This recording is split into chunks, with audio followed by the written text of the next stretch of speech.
You know, people, they just love to give.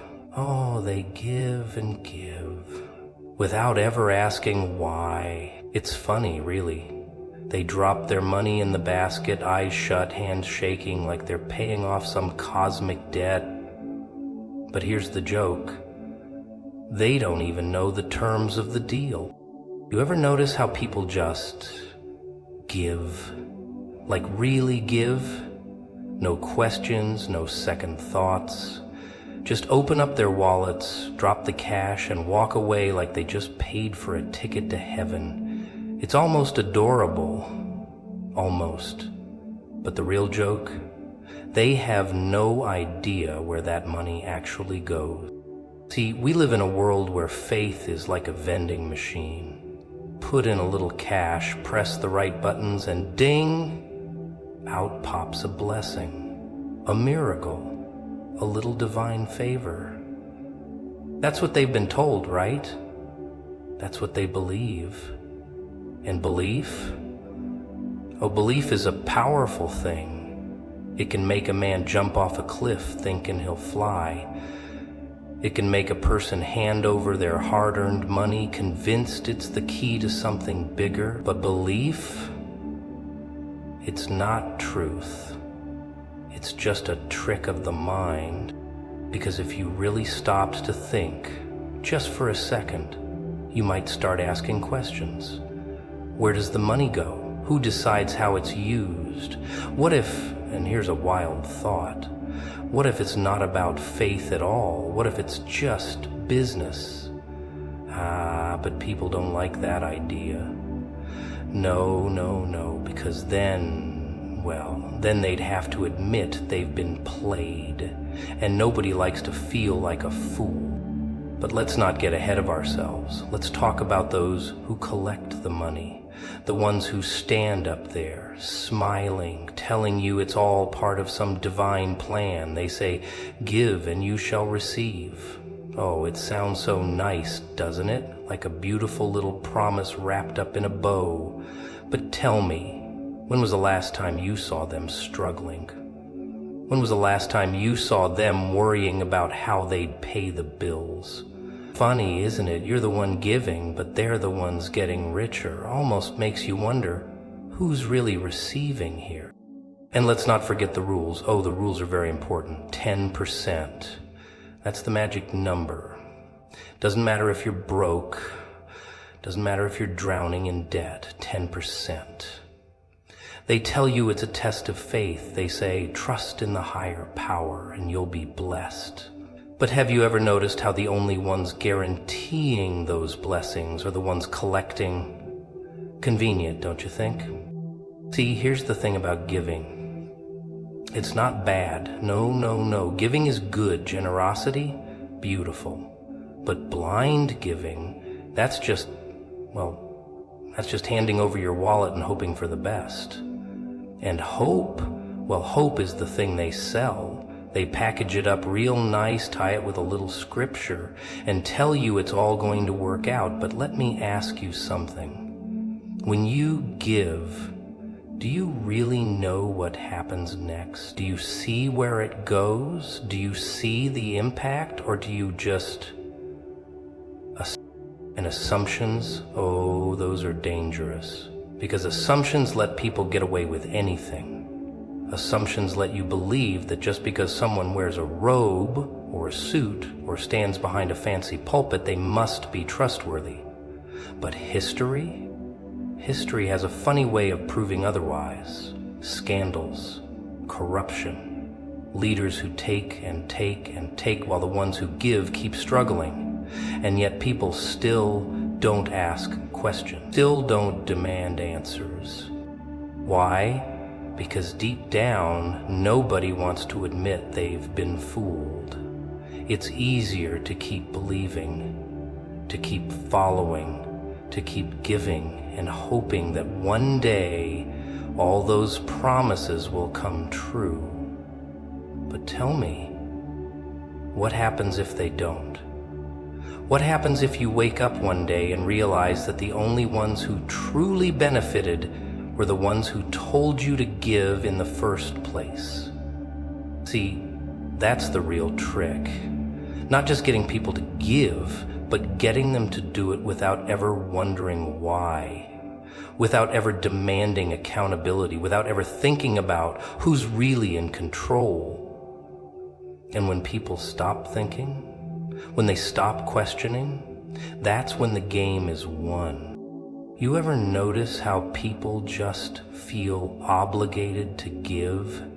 Not because they want to, no, because they have to, because if they don't, well, something bad might happen, right? A curse, a loss, a little sprinkle of divine punishment. It's funny, really, the way fear works. You don't even have to see it. Just believe it's there, and suddenly it controls you. See, the best tricks don't need force. No one's holding a gun to your head. No one's twisting your arm. No. That would be too obvious, too crude. Instead, they use something much better. Your own emotions. Guilt, fear, hope. They don't take your money. They make you want to hand it over. And you do. Ooh, you do. With a smile even. They stand up there looking so concerned, so holy. And they say, give and you'll be blessed. Or if you don't give, you might be robbing God. Robbing God. Ha! Now that's rich. But it works, doesn't it? Because suddenly it's not about the money anymore. It's about your soul, your eternity. They take something simple, giving, and they wrap it up in something bigger, something untouchable. And just like that, you're trapped. But let's be real. It's not just about fear. No, fear is only half the trick. The other half, that's the real masterpiece. That's hope. Because fear alone, that just makes people run away. But fear and hope together, that keeps them coming back. They tell you, sow your seed and you'll reap a harvest. Sounds good, doesn't it? Give a little now, and soon you'll have more than you can imagine. Oh, the things you'll have. More money, more success, more favor. So you give, and you wait. And you give again, and you wait again. But when nothing changes, do you stop? No, because stopping means admitting you were wrong. And people, they hate that. So instead, they double down. They give more, because maybe they didn't give enough. Maybe they didn't have enough faith. Maybe the harvest is just a little But have you ever noticed something funny? The ones making the promises, the ones telling you to keep giving, they don't seem to be waiting for their blessings. No. They already have them. The cars, the suits, the big houses. And they tell you, look at what faith can do. But whose faith? Theirs or yours? 'Cause last time I checked, you're the one giving. And yet no one questions it. No one asks why the ones preaching about blessings are already blessed, while the ones funding it all are still waiting. Because if they ask, then things get messy. Then the illusion cracks. And illusions, they don't like to be cracked. But the best part? The best part? They don't even have to tell you to give anymore. No, because they've trained you so well, you do it on your own. You remind yourself, you convince yourself, you hear a story, a testimony about someone who gave their last dime and got a miracle, and suddenly you want to believe it's real. Because if it's real for them, maybe, just maybe, it'll be real for you too. So you give again and again and again. And all the while you tell yourself, it's not fear, it's not manipulation. No, it's faith. It's obedience. It's the right thing to do. And that's the cruelest joke of all. Because the moment you believe that, the moment you convince yourself that questioning is wrong, well, that's when you lose.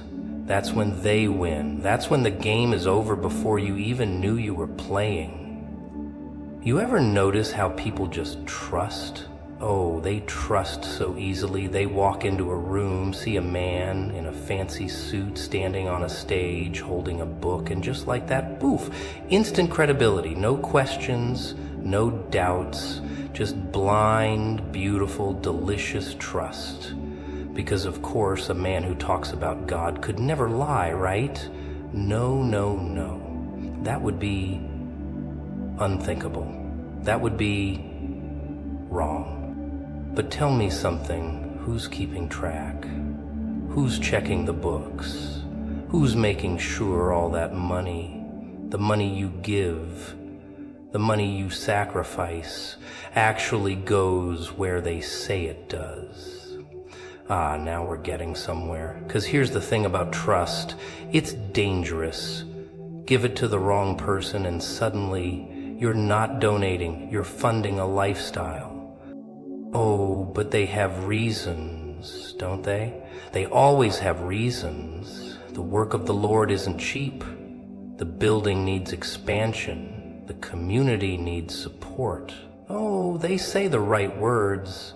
They know exactly what to say to keep you from asking the only question that really matters. Where does the money go? Because let's be honest, have you ever seen a receipt? Have you ever seen a ledger, a report, a breakdown of every dollar spent? No, you haven't. You just assume, because they tell you to, because they smile, because they shake your hand and pray over you and tell you how much they appreciate your generosity. But appreciation? Oh, appreciation doesn't mean accountability. It doesn't mean honesty. And yet you keep giving, keep trusting.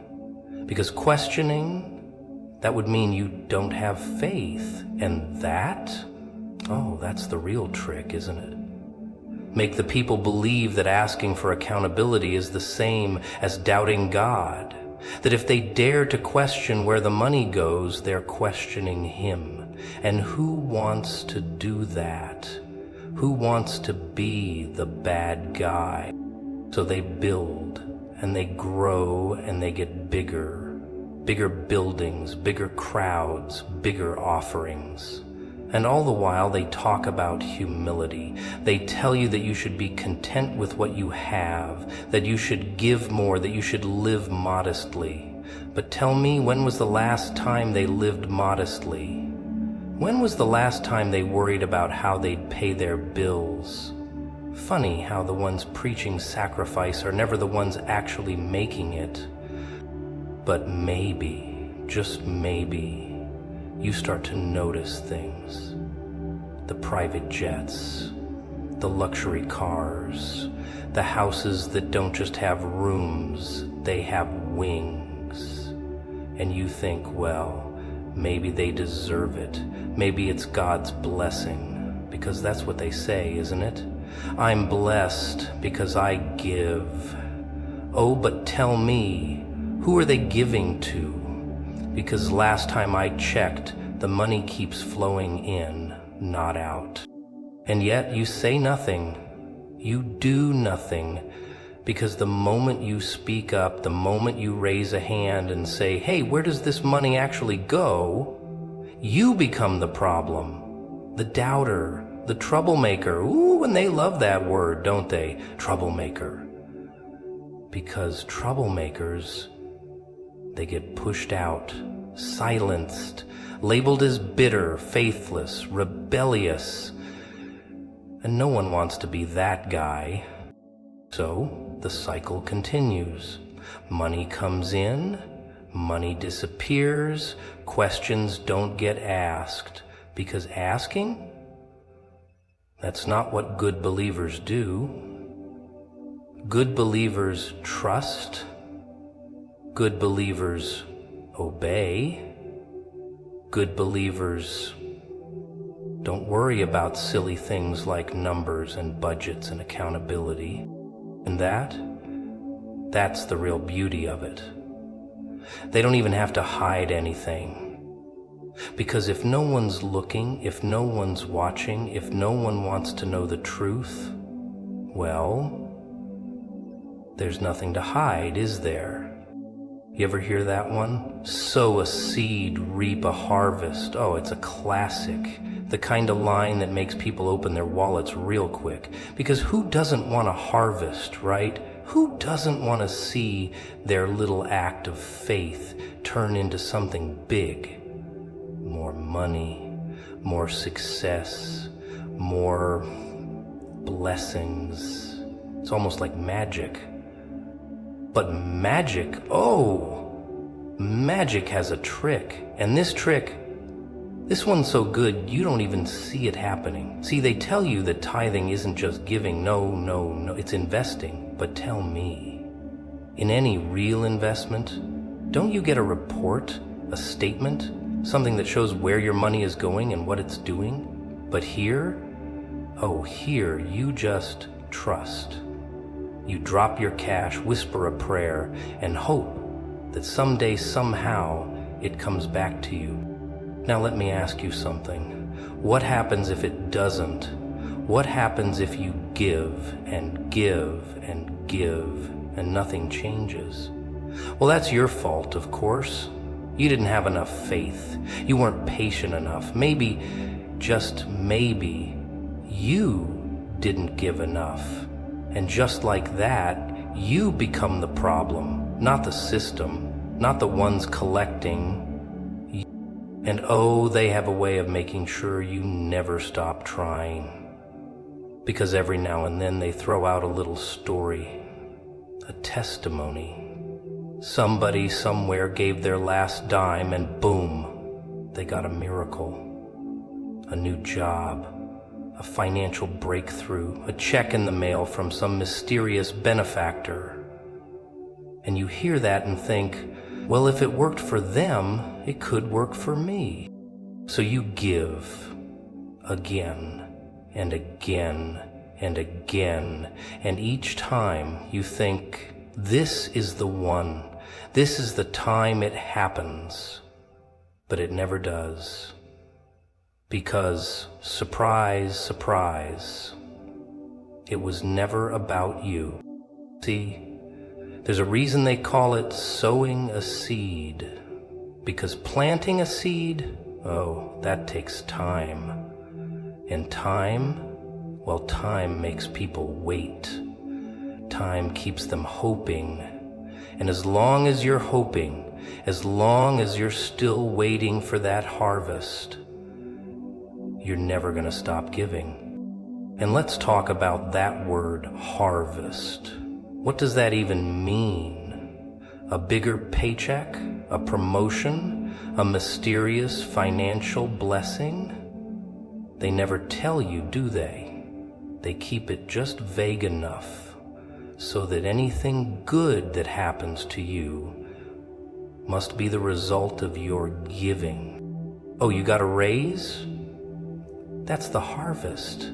Found $20 on the sidewalk? That's the harvest. Your neighbor brought you over some free food? Yep, there it is. But when things go wrong, when your bills pile up, when you can't make ends meet, when you lose your job, well, that's not their fault. No. That's just a test of faith, a season of struggle, maybe even an attack. But never, and I mean never, do they stop to consider that maybe, just maybe, you were sold a dream that was never meant to come true. But they don't worry about that. Oh, no. Because while you're waiting for your harvest, they're already enjoying theirs. While you're still sowing, they're reaping. Big houses, private jets, designer suits, and all the while they smile and say, God is so good. and you believe them because you want to, because the alternative, realizing that you've been played, that's too painful to even consider. So instead you tell yourself, next time, next offering, next seed, and the cycle goes on and on, because the house always wins. And this isn't charity, it isn't faith, it isn't giving, this is a game. And you've been playing it without even knowing the rules. You ever wonder where it all started? This whole idea of giving, tithing, sacrificing, it's been around forever. People handing over their goods, their crops, their hard-earned money because they were told it was the way to stay blessed, the way to stay safe, the way to stay on the good side of whoever or whatever was in charge. And back then, it made sense. You see, the old ways, the original ways, they weren't about money. No. They were about community, about survival. You gave because everyone gave. You shared because if you didn't, people starved. And the ones receiving, they weren't living in palaces. They weren't flying on private jets. No. They were the ones keeping things running. The ones making sure everyone had enough. But somewhere along the way, things changed. Suddenly giving wasn't about helping, it was about owing. It wasn't about supporting a community, it was about paying a debt. And just like that, what was once an act of care became an obligation. And obligations, those are dangerous. Because an obligation, that's something you can't question, something you must do, something that if you dare to resist suddenly makes you the problem. So now people give, not because they want to, but because they have to, because they're told it's a requirement, a law, give or else. And that or else, that's the best part, because it's never clear, is it?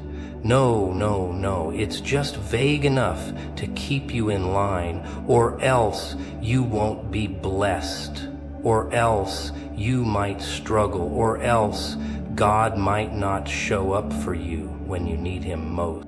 And suddenly giving isn't an act of faith, it's an insurance policy, a way to make sure you stay on the right side of things, a way to make sure nothing bad happens. And that's a brilliant little trick. Because now, it doesn't even matter if you see the results. It doesn't even matter if your life gets worse. Because if it does, you just weren't faithful enough. Maybe you missed a payment. Maybe your heart wasn't in it. Maybe you should have given more. And the ones collecting, the ones at the top, they love this system because it keeps the money flowing. It keeps the people quiet. It keeps the questions from ever being asked. Because once you start asking questions, real questions, things get complicated. Like, for example, where exactly does this 10% thing come from? Who decided it? Who said that was the magic number? You ever think about that? Because last time I checked, the original concept of tithing, it wasn't just money. It was food, it was livestock, it was whatever people had given to make sure everyone was taken care of. But today, today it's different. Now it's cash. Now it's direct deposits. Now it's credit card swipes and online giving links and little promises that the more you give, the more you'll receive. But you ever notice the ones saying that, the ones receiving, they never seem to be the ones struggling. And yet no one stops to ask if this is what was meant to happen, if this is what giving was supposed to look like. Because asking? Oh, that's not allowed. That's doubt. That's rebellion. That's a lack of faith. And faith? Faith is everything. Because the moment you start questioning, the moment you start wondering why this system is the way it is, well, then you're a problem. Then you're a threat. And the ones at the top, oh, they don't like threats. Because threats break the illusion. Threats pull back the curtain. Threats make people think. And people who think, people who really start digging, they don't give quite as easily. They don't follow quite as blindly. And that, oh, that's bad for business. You ever notice how they always say, give with a cheerful heart? Oh, it's a nice little line, real smooth, real comforting. Makes you think giving is supposed to feel good, like it's supposed to fill you up, bring you joy, make you all warm and fuzzy inside. But tell me something. When was the last time you saw someone cheerfully giving away their last dollar? When was the last time you saw someone smiling while struggling to pay their bills after sowing a seed? See, that's the thing about words. They're little tools, little tricks, little magic spells. Give with a cheerful heart doesn't mean they care about how you feel. No, no, no. It means you better not complain. You better not hesitate. You better hand over that money with a grin on your face. Because if you don't, oh, that means your heart isn't right. And a wrong heart? Oh, well, we can't have that, can we? No, no, no. Because if your heart's wrong, then your giving doesn't even count. Doesn't matter if it's your last dime. Doesn't matter if it leaves you hungry. Doesn't matter if you can't pay rent. If you didn't enjoy giving it, if you didn't want to do it, well, then it's all worthless. But tell me something, if they really believed that, then why do they accept it? Why do they take the money from the ones who give out of fear, out of obligation, out of desperation? Because let's be honest, most people don't give because they're cheerful. They give because they've been conditioned to. They give because they're afraid not to. But they don't talk about that, do they? Oh, no, no. No. They keep it light, keep it friendly. They smile. They laugh. They tell a joke. They make giving feel like a big happy moment, a celebration. And everyone claps, and everyone cheers, and everyone forgets what's really happening. Because here's the trick. When you make people feel good about giving, they stop thinking about why they're doing it. They stop asking questions. They stop wondering where all that money is going. And that, that's the goal. Keep the people happy, keep them feeling blessed, and they'll never realize they're the ones being played. But here's where it gets real interesting. You ever notice how the ones preaching about cheerful giving don't seem to be the ones doing the actual sacrificing? Oh no. They're receiving the gifts, not giving them. They're the ones being blessed, while the people funding it all are still waiting for their harvest. Funny how that works, isn't it? And yet no one says a word.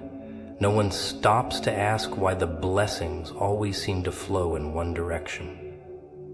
No one questions why the ones telling you to give with a cheerful heart are always on the receiving end of that cheerful giving.